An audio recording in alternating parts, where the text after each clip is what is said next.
ভালো এ আমার বন্ধু রূপ। এই উত্তর, তুই যে বললি তোর মা মারা গেছে? আরে মা মারা গেছে বলেই তো বাবা আর একটা বিয়ে করেছে।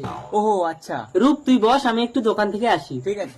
রূপ, তুমি সত্যিই খুব সুন্দর। আর মা এবং বন্ধুর হাতে ক্যাশ খায়। চলো না। মানে আমার যৌবনের বাগানে ফুল ফুটেছে, কিন্তু মধু খাওয়ার মতন মৌমাছি পাচ্ছি ওই না। আসছে। হ্যালো বাবা, তুমি বাড়ি মধু খেয়ে এসো। রূপ? ছি রূপ, তুই আমার বন্ধু হয়ে এটা করতে পারলি? মধু এক্ষুনি আমাদের খেতেছে। বাড়ি থেকে বেরিয়ে যা, নইলে কিন্তু আমার হাত উঠে যাবে।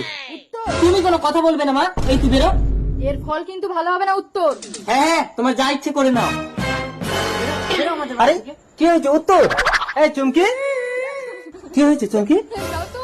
তোমার ওই আগের পক্ষের ছেলে উত্তর কুমদ্রম নিয়ে আমার হাত ধরে টানছিল।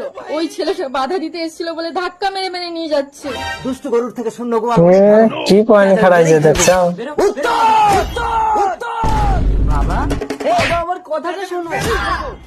চুমকি, তোমার জন্য আমি আমার মা মরা ছেলেটাকে আধমারা করে মেরেছি। ছি। হ্যাঁ, এখন চাটামেতে ধরা পড়ছে নাকি? চাকু মারলো।